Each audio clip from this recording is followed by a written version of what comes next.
it's Reagan and today I'm here to bring you the coffee book tag. Now, I was tagged to do this by Jesse over at Jesse the Reader, and at first when he tagged me I was like, well, I don't know if that makes much sense. I don't really drink a lot of coffee. But then I started working 40 hours a week and my friend, that has changed.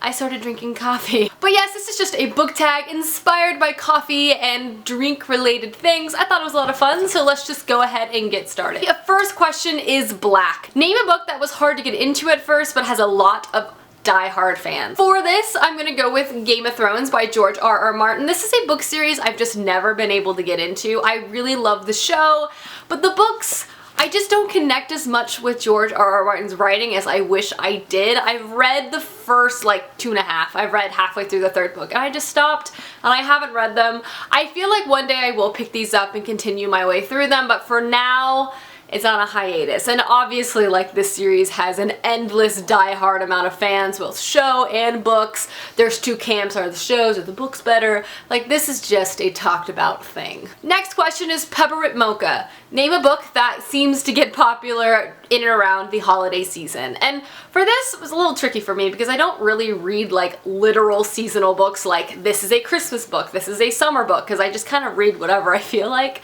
But for this, I just see this everywhere during the holiday season, and that is A True Love Gave to Me by a whole slew of authors. It's just basically holiday themed short stories, and they just released one for summer, so they're really on top of those seasonal books. Next up is Hot Chocolate, which by the way is still my favorite drink to get at Starbucks, and name your favorite children's book.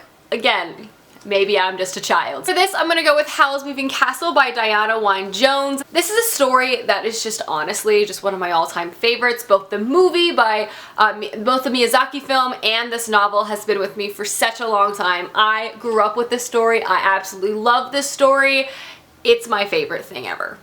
I just love it. It's the greatest. Next question, Double Shot of Espresso. Name a book that just keeps you on the edge of your seat for the entire time. For this, I'm going with The Black Prism by Brent Weeks. This is my current and newest obsession in terms of high fantasy. I cannot stop talking about this book. I love it. I'm reading the second one, besides the point. But this series follows multiple perspectives and it just has such great like boom moments. You know what I mean? Like it has moments throughout the series that like the last sentence of a chapter you're just like, whoa, what? And then you're just, I can't stop reading. It has such great hooks throughout this entire story where you think you know where things are going and then something or someone will say something and you're like, whoa, what? Huh? How? It's just so good. This series is amazing. Again, it's a high fantasy that centers around light magic. People can basically control different colors and the spectrum of, you know, light. One of the main characters is the Prism, and he is the Prism because he can control all colors of light. It's just so good. Please read it. The next question is Starbucks. Name a book that you literally see everywhere. For this, I decided to go with a book that I haven't read that I feel like I've seen everywhere for 2 years straight, and that is Illuminae by Jay Kristoff and Amy Kaufman. I haven't read this, but seemingly everyone else has, and everyone else has loved it. It's a unique book. The formatting is all in case files, so it's not how you would, you know, normally digest a book. It sounds really cool. I want to read it. I'm sure I would like it, but yeah, I've definitely seen this freaking everywhere. The next question is The Hipster Coffee Shop. Name a book by an indie author that you really like. For this, I'm going with Demigods and Monsters by Ray Wagner. I really like this series by Ray Wagner. I've done a review of both two books for her on my channel. I really like them. I think they're a really fun, like, drama, romance, Greek mythology, paranormal series that I just fly through, and I think they're just really engaging and I enjoy. Plus, I really like Ray Wagner. I think she's one of the nicest people I've met. And yeah, so this book series, and again, if you haven't seen my previous videos, you can get her first book for free. This isn't sponsored or anything, but you really can. You really can. More info below. Next up is Oops, I Accidentally Got Decaf. Name a book you're expecting more from. I have two for this one. One is more recent and one is kind of like my all-time. Man, why wasn't this better? The first one being The 100,000 Kingdoms by N.K. Jemisin in the Inheritance trilogy. I really liked it, but at the same time I was kind of disappointed by like how convoluted the plot was, and people love this series.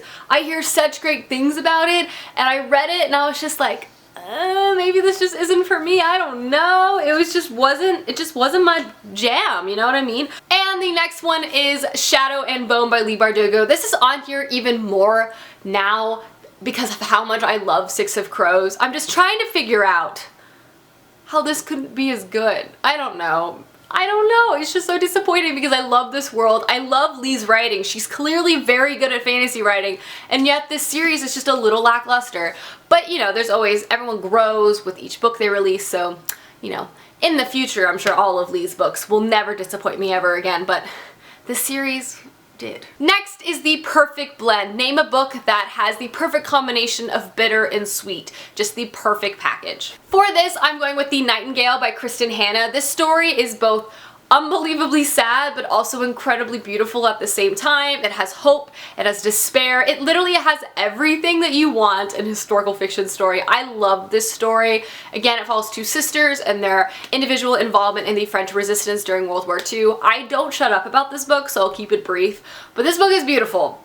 It offers a lot for you. So just read it, okay? Next is Green Tea. Name a book that is quietly beautiful. For this, I'm going with Burial Rites by Hannah Kent. This is just a story that is quiet in its force. Not a lot really happens. It follows a woman in Iceland during basically the last execution in Iceland. You're really just following this woman and the family she's staying with, but it's just very powerful and also very atmospheric and beautiful. It's gripping, it keeps you on the edge of your seat, but at the same time, like, when you look back, you're like, not a lot happened, but so much also happened. It's just one of those stories, at least it was for me. Next is Chai Tea. Name a book that makes you dream of far-off places. For this, I'm going with An Ember in the Ashes by Saba Tahir. This kind of has a twofold part of that. One, it is a fantasy, so that's very far off and the realm of my existence, but it is inspired by like Rome, so you know, Italy is pretty far away, and also Rome is pretty far away in time as well, so there's a lot of far offness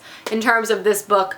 But this is just a really interesting and really cool setting that, I don't know, makes the history nerd in me really wish I could just go visit places like this for a day.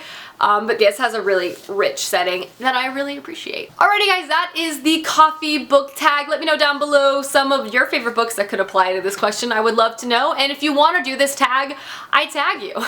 And I will see you guys soon with another video soon. Goodbye!